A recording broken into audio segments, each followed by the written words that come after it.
Hello friends, আজকের recipe dosa, তাও মাত্র 10 মিনিটে ইনস্ট্যান্ট ধোসা বানিয়ে আজ আপনাদের দেখাবো। একদম কম সময় আর খুব কম উপকরণ দিয়ে, কী দিয়ে ভাবতেই পারবেন না। আজ আমি যে ধোসা আপনাদের কাছে শেয়ার করব সেটা বানাবো রাতের বেঁচে যাওয়া ভাত দিয়ে। তো চলুন রেসিপিটা দেখে নেওয়া যাক। খুব ইন্টারেস্টিং হতে চলেছে ভিডিওটা, তাই ভিডিওটা স্কিপ না করে পুরোটা দেখবেন। আশা করি আপনাদের ভালো লাগবে। আর ভালো লাগলে প্লিজ একটা লাইক করে দেবেন, আর নতুন বন্ধুরা চ্যানেলটা সাবস্ক্রাইব করে পাশে থাকবেন। ফেসবুক থেকে দেখে থাকলে পেজটাকে ফলো করে দেবেন। তো চলুন স্টার্ট করা যাক। তো আমার চ্যানেল হাঙ্গার কেপ ডিলাইটে আপনাদের সবাইকে স্বাগত। প্রথমেই বানিয়ে নেব ধোসার ব্যাটার। তার জন্য দেখুন এখানে আমি 4 কাপ পরিমাণ ভাত নিয়ে নিয়েছি। এটা কিন্তু রাত্রের বেঁচে যাওয়া ভাত। নর্মাল যে কোনো চালের ভাত থেকে কিন্তু এটা বানাতে পারবেন। আর এই ধোসাটাকে ক্রিস্পি করার জন্য এখানে লাগছে সুজি।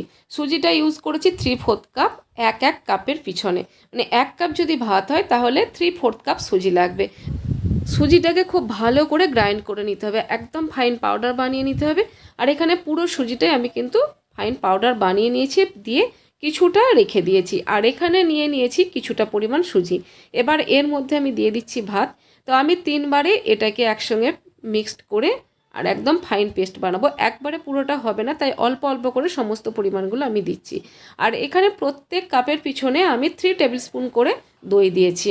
তারপর দেখুন একটা ফাইন পেস্ট আমি বানিয়ে নিয়েছি। আর এইভাবে আমি 3 বারে পুরো ব্যাটারটাই বানিয়ে নিয়েছি। তো দেখতে পাচ্ছেন পুরো ব্যাটার রেডি হয়ে গেছে। এবার ব্যাটারটা আমি একটু ফেটিয়ে নেব।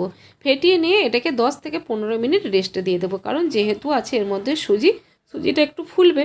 একটা কথা আপনাদের বলা হয়নি, পেস্ট বানানোর সময় জল কিন্তু অবশ্যই অল্প অল্প করে অ্যাড করবেন, না হলে কিন্তু ভীষণ হিট হয়ে যাবে মিক্সার জার। তো খুব ভালো মতো ফেটানো হয়ে গেছে। আর ব্যাটার যখন বানানো হচ্ছে সেই টাইমে যদি আপনাদের মনে হয় লবণটা অ্যাড করতে পারেন, কিন্তু আমি লবণটা পরে অ্যাড করব, এখন না। তো যাই হোক, এটাকে সাইডে রেখে এবার বানিয়ে নেবো একটা মশলা, যেটার নাম হচ্ছে কিন্তু গান পাউডার। তার জন্য আমি এখানে নিয়েছি নর্মাল চাল, এটা দেরাদুন রাইসও ইউজ করতে পারেন। আর নিয়েছি বিউলির ডাল, ছোলার ডাল, শুকনো লঙ্কা, আর দেব গোলমরিচ।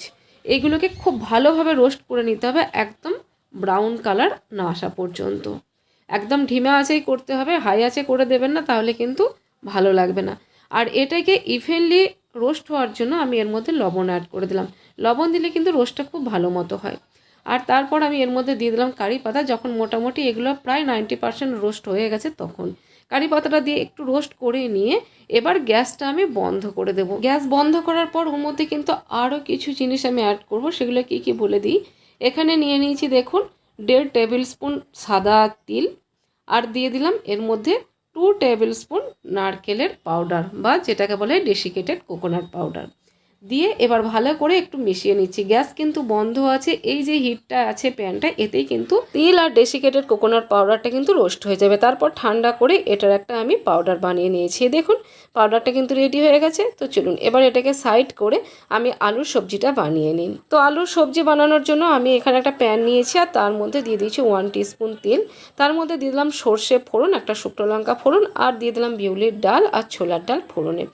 এবার এর মধ্যে দিয়ে দেবো কারি পাতা, কিন্তু এটা একটু ভাজা ভাজা করে নিই তারপর। তো দেখুন এটাও কিন্তু বেশ ভালো মতো রোস্ট হয়ে গেছে। এবার এর মধ্যে আমি কারি পাতাটা দিয়ে দিলাম। কারি পাতাটা দিয়ে এর মধ্যে দিয়ে দিচ্ছি একটু আদাকে গ্রেট করে নিই। এটা গ্রেট করার জায়গায় আপনারা আদা বাটাও দিতে পারেন, কিন্তু আমি বলবো যে বেশ আদা গ্রেট করে দিলে খেতে বেশি টেস্টি হয়। এরপর আপনাদের যেটা পছন্দ আপনারা সেটা দিতে পারেন। তো আদাটাও একটু ভাজা ভাজা করে নিয়ে এবার এর মধ্যে দিয়ে দিলাম কুচনো কাঁচা লঙ্কা। ফাইন করে কুচিয়ে নিয়েছি কাঁচা লঙ্কা। কাঁচা লঙ্কা যেমন ঝাল খেতে পারবেন সেরকম মতো অ্যাড করবেন, খুব বেশি অ্যাড করার দরকার নেই যদি খেতে না পারেন। তারপর এর মধ্যে দিয়ে দিলাম 2টো মিডিয়াম সাইজের কুচনো পেঁয়াজ। পেঁয়াজটা দিয়ে একটু ভাজা ভাজা করে এর মধ্যে দিয়ে দিলাম অল্প লবণ, মানে অল্প বলতে পরিমাণ মতো লবণ, আর সামান্য একটু হলুদ।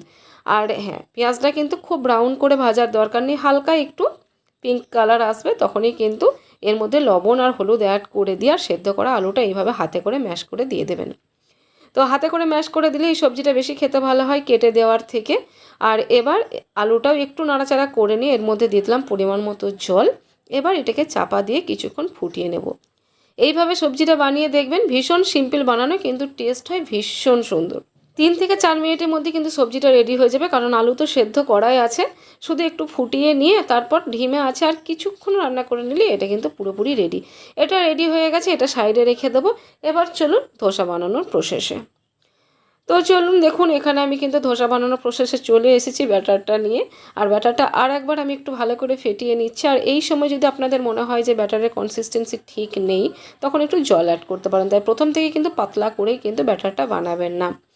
আর এখানে এবার আমি পরিমাণ মতো লবণ দিয়ে আমি আর একবার দেখুন ভালো করে ফেটিয়ে নিচ্ছি। এবার এর মধ্যে অ্যাড করব ইনো না থাকলে বেকিং পাউডার বা বেকিং সোডা অ্যাড করতে পারেন। বেকিং পাউডার হলে 1 টিস্পুন দেবেন, আর বেকিং সোডা হলে 1/4 টিস্পুন অ্যাড করবেন। অল্প জল দিয়ে এটাকে অ্যাক্টিভ করে নিয়ে এবার ভালো করে মিশিয়ে নিচ্ছি। এখানে কিন্তু খুব স্পিডে ব্যাটারের সাথে মিক্সড করবেন না ইনোটা, তাহলে কিন্তু এর ফ্লপিনেসটা কেটে যাবে। খুব আলতো হাতে কিন্তু খুব ভালো করে মিশিয়ে নিতে হবে। দেখুন আমি গ্যাসের ওভেনে কিন্তু একটা তাওয়া বসিয়ে দিয়েছি, অল্প তেল দিয়ে একটু মুছে নিয়ে ওপর থেকে একটু জলের ছিটে এভাবে দিয়ে আবার একটা ন্যাকড়া নিয়ে পরিষ্কার করে মুছে দিলাম। এবার এর মধ্যে ব্যাটারটা অল্প অল্প করে আমি দেবো। আমি প্রথমে একটা ছোট্ট হাতা বা ডাবু যাই হোক যেটাতে আপনাদের সুবিধা হবে সেইভাবে নেবেন। তো আমি একটা ডাবু নিয়েছি আর এইভাবে ব্যাটারটা কিন্তু মেলে দিলাম। তবে হ্যাঁ, এইখানে বলে দিই, মোটামুটি একটা ধোসা রেডি হতে ক্রিস্পিনেসটা আনার জন্য মোটামুটি 5 থেকে 6 মিনিট টাইম কিন্তু লাগবে। তো দেখুন একটু বেশ ওপরটা শুকিয়ে যাওয়ার পর এর মধ্যে আমি 1 টিস্পুন তেল আর গান পাউডারটা বানিয়ে রেখেছিলাম সেই গান পাউডারটা অল্প করে এরকম ছিটিয়ে দিলাম। দেখতে পাচ্ছেন প্যান কিন্তু নিজে নিজেই ছেড়ে দিচ্ছে খুব সুন্দরভাবে আর ভীষণ ক্রিস্পি। একবার শুনুন, শুনতে পেলেন যে কতটা ক্রিস্পি হয়েছে। ঠিক এইভাবেই কিন্তু আমি সবগুলো বানিয়ে নেব। বানানো ভীষণ ইজি, কিন্তু এটা হওয়ার সময় এই টাইমটা তো দিতেই হবে। আর ধোসা বানাতে গেলে এই টাইমটা দিতেই হয়। খুব হাই হিটে কিন্তু ধোসা ভাজলে ক্রিস্পি হয় না। তো দেখুন আমি সেকেন্ডটাও আপনাদের দেখিয়ে দিচ্ছি। আর ওপরটা একটু শুকিয়ে যাওয়ার পর তারপর কিন্তু এই অয়েল আর গান পাউডারটা অ্যাড করবেন। তো দেখুন আমি সেকেন্ড যেটা বানাচ্ছি ঠিক এইভাবেই কিন্তু বানিয়ে নিলাম। এটাকেও কিন্তু আমি 5 মিনিটের জন্য একদম লো টু মিডিয়াম ফ্লেমে ছেড়ে দিয়েছি। দেখতে পাচ্ছেন কত সুন্দর প্যান ছেড়ে দিয়েছে আর তার সাথে তেমন ক্রিস্পি হয়েছে। আমি কিন্তু এইভাবেই সবগুলোই বানিয়ে নেব। আর এগুলো আমার মিনি ধোসাই বলতে পারেন, কারণ আমার তাওয়াটা ছোট, তাওয়া বড় হলে কিন্তু ধোসাগুলোও বড় বড় হয়। আমি সার্ভ করে দিয়েছি আলুর সবজির সাথে। আর এটার সাথে চাটনিটাও ভীষণ ভালো লাগে, কিন্তু আজ আমি চাটনিটা আর আপনাদের কাছে শেয়ার করলাম না। আজ শুধু আলুর সবজি দিয়েই শেয়ার করলাম, কারণ এই দিয়ে দারুণ টেস্টি লাগবে আর চাটনির কোনো প্রয়োজনই পড়বে না। তো যাই হোক, আজকের এই রেসিপি সিম্পল রেসিপি আর ভীষণ উপকারী একটা রেসিপি। কেমন লাগলো অবশ্যই কমেন্টে জানাবেন। ভালো লাগলে প্লিজ একটা লাইক করে দিয়ে যাবেন। নতুন বন্ধু হলে চ্যানেলটা সাবস্ক্রাইব করে পাশে থাকবেন। আর ফেসবুক থেকে দেখতে গেলে পেজটাকে ফলো করে দেবেন। আর কে কোথা থেকে দেখছেন সেটাও কিন্তু কমেন্ট করে জানাবেন, তাতে আমার ভালো লাগবে যে আপনারা কে কে আমাকে দেখতে ভালোবাসেন। তো যাই হোক, আজকের মতো বিদায় নিচ্ছি। আবার দেখা হবে নেক্সট রেসিপিতে। ততক্ষণের জন্য সবাই ভালো থাকুন, সুস্থ থাকুন, সাবধানে থাকুন। টাটা।